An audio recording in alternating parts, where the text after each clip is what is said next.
Hi friends, എല്ലാവർക്കും മല്ലു സ്റ്റോക്കിലേക്ക് സ്വാഗതം. നമ്മളൊരു മലയാളം സിനിമയുടെ ട്രെയിലർ കണ്ടാണ് വന്നിരിക്കുന്നത്. ലിറ്റിൽ ഹാർട്സ് ഇല്ല, നമ്മുടെ ഷെയ്ൻ നിഗം, ഷൈൻ ടോം ചാക്കോ, ബാബുരാജ്, മഹിമ നമ്പ്യാര്, ജാഫർ ഇടുക്കി, അങ്ങനെ കിടിലൻ കാസ്റ്റിംഗ് ആണ് ഇത് വന്നേക്കുന്നത്. നമ്മൾ ഇതിന്റെ ടീസർ ഓൾറെഡി നമ്മുടെ ചാനലിനകത്ത് നമ്മൾ ചെയ്തിട്ടുണ്ട്. അപ്പം നമുക്ക് അന്ന് ടീസർ കണ്ടപ്പോൾ ഫീൽ ചെയ്ത് നമ്മുടെ ഷെയ്ൻ നിഗം കുറെ നാളുകൊണ്ട് നമ്മളൊരു ഫ്രീക്ക് പയ്യനായിട്ടൊക്കെയുള്ള റോളൊക്കെ ചെയ്തുകൊണ്ട് വന്നത്. പക്ഷെ ഇതിനകത്ത് കുറച്ച് ഭയങ്കര തനി നാടനായിട്ടുള്ളൊരു റോളാണ് ചെയ്യുന്നത്. അപ്പൊ അത് നമുക്കൊരു ഭയങ്കര വ്യത്യസ്തമായ ഒരു കഥാപാത്രമായിട്ട് നമുക്ക് തോന്നിയിട്ടുണ്ടായിരുന്നു. പിന്നെ അത്യാവശ്യം കോമഡിയും ഒരു ഫീൽ ഗുഡ് ടൈപ്പിലുള്ള പടമാണ് തോന്നുന്നത്. ആ ടീച്ചർ കണ്ടപ്പോൾ നമുക്ക് അങ്ങനെയാണ് ഫീൽ ചെയ്തത്. അപ്പം ഇതിന്റെ ട്രെയിലർ വന്നിട്ട് നമുക്ക് ട്രെയിലർ കണ്ടു നോക്കാം. മൊത്തത്തിൽ 3 പ്രശ്നമുണ്ട്. 3 പ്രശ്നം? ആദ്യത്തെ വലിയ കുഴപ്പമില്ല, ആണല്ലേ? സെറ്റായിട്ടുള്ളൂ. പാമ്പൻ എന്ന് പറഞ്ഞൊരു പരമാറിയുണ്ട്, അയാൾ എല്ലാ പ്രശ്നത്തിനും കാണും. ചേട്ടാ 260. 3 വർഷം മിസ്റ്റർ പുഷ്പകണ്ഠമായിരുന്നു ഞാൻ. ഈ മസിലൊക്കെ ഉള്ളൂ, തലയ്ക്ക് വെളിവില്ലാത്തവനാ. എന്റെ കയ്യിൽ നിന്ന് കൊണ്ടാലുണ്ടല്ലോ ഈ പറയുന്ന പാപ്പൻ ഫ്ലാറ്റാ. നമുക്ക് അവരുടെ കല്യാണം കൂടെ നടത്തി കൊടുത്താലോ? ആരാ എന്നെ ഉണ്ടാക്കണ നീ പാപ്പം കാണിച്ചിടാ. പക്ഷെ രണ്ടാമത്തെ പ്രശ്നം ഇതെന്നാ ഐഡിയാടാ. ഈ പരീക്ഷണ ജീവിതം അവസാനിപ്പിച്ചിട്ട് എന്തെങ്കിലും ബുദ്ധി കുറഞ്ഞ് കാര്യം നിനക്ക് ഇച്ചിരി ബുദ്ധിയുടെ കുറവണെന്ന് എനിക്ക് അറിയാമെങ്കിലും നീ എന്നോടൊരു ഐഡിയ ചോദിക്കാതെ ഞാൻ എങ്ങനെ എന്നോടൊരു ഐഡിയ പറയും? സൂപ്പർ സൂപ്പർ അല്ലേ? അപ്പോ 3ാമത്തെ പ്രശ്നം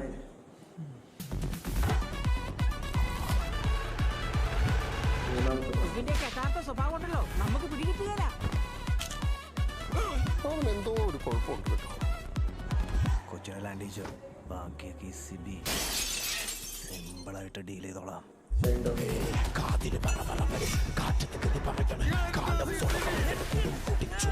ഞാൻ ജനിച്ച നാട് കൊണ്ട് ഞാൻ ഈ നാട്ടിൽ എന്നെല്ലാം കാണിച്ചുകൊണ്ടിട്ടാണ് ഞാൻ പറഞ്ഞിട്ടുള്ളൂ. അപ്പൊ എന്നെ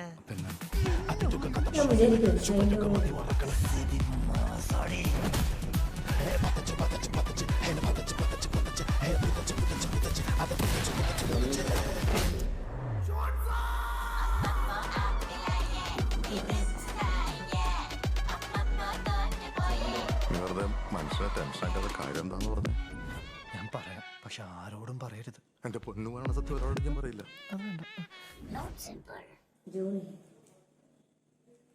ട്രെയിലർ കണ്ടിട്ട് നമുക്ക് ഫീൽ ഗുഡ് തന്നെയാണ്. ഇങ്ങനെ ഒരു ചെറിയൊരു ചിരിയൊക്കെ ചിരിച്ചുകൊണ്ട് അല്ലെ ഉല്ലസിച്ച് ആദ്യം മുതൽ അവസാനം വരെ കാണാൻ പറ്റുന്ന ഒരു പടമായിട്ടാണ് നമുക്ക് ഇതിനകത്ത്. ഞാൻ ആദ്യം ഷൈൻ ടോമിനെ എന്താ കാണിക്കുന്നത് അവസാനം എന്നിട്ട് കുറെ നേരം കഴിഞ്ഞിട്ടാണ് ഷൈൻ ടോമിനെ എന്ത് കാണിച്ചിട്ടുള്ളത്.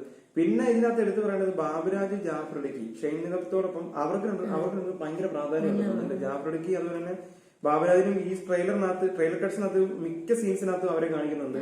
അവരെ കുറെ കോമഡീസ് കാണിക്കുന്നുണ്ട്. അങ്ങനെ അവർക്ക് നല്ല പ്രാധാന്യമുണ്ട്. അതുപോലെ മഹിമ നമ്പ്യാരും പുള്ളിക്കാരിക്കും അത്യാവശ്യം റോൾ ഉണ്ടെന്ന് തോന്നുന്നു. അതുപോലെ തന്നെ ഇവരുടെ കെമിസ്ട്രി ഇല്ലേ, മഹിമ നമ്പ്യാർ അതുപോലെ തന്നെ ഷെയ്ൻ നിഗത്തിന്റെ ഇവര് രസമാണ്. ഇവരിങ്ങനെ സ്ക്രീനിൽ വരുമ്പോൾ തന്നെ ഇവരെ രണ്ടുപേരാണ് കാണാൻ നല്ല രസം. നമ്മൾ ആർഡിക്സിനകത്താണെങ്കിലും ആ കുറച്ചു നേരം ഇവരുടെ ആ ഒരു റൊമാൻറ്റിക് സീൻസ് കാണിക്കുന്നുണ്ടെങ്കിലും അതിലൊരു പ്രത്യേക ഒരു വൈബ് ഉണ്ടായിരുന്നു. അപ്പൊ ആ ഒരു ഫീല് നമുക്ക് ഇതിനകത്തും കിട്ടുന്നുണ്ട്.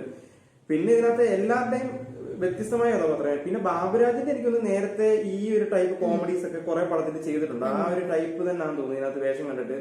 പിന്നെ ജാഫറിലേക്ക് അറിയാലോ, മിക്ക പടത്തിലും പുള്ളിയുടെ ഭയങ്കര വ്യത്യസ്തമായ റോളാണ് പുള്ളി തിരഞ്ഞെടുക്കുന്നത്.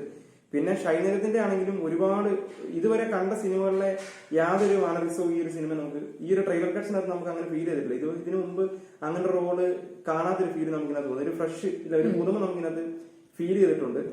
അപ്പൊ എന്തായാലും ജൂൺ 7 നല്ലൊരു സിനിമയാകട്ടെ എന്ന് ആശംസിച്ചുകൊണ്ട് നിർത്തുന്നു. Okay, by.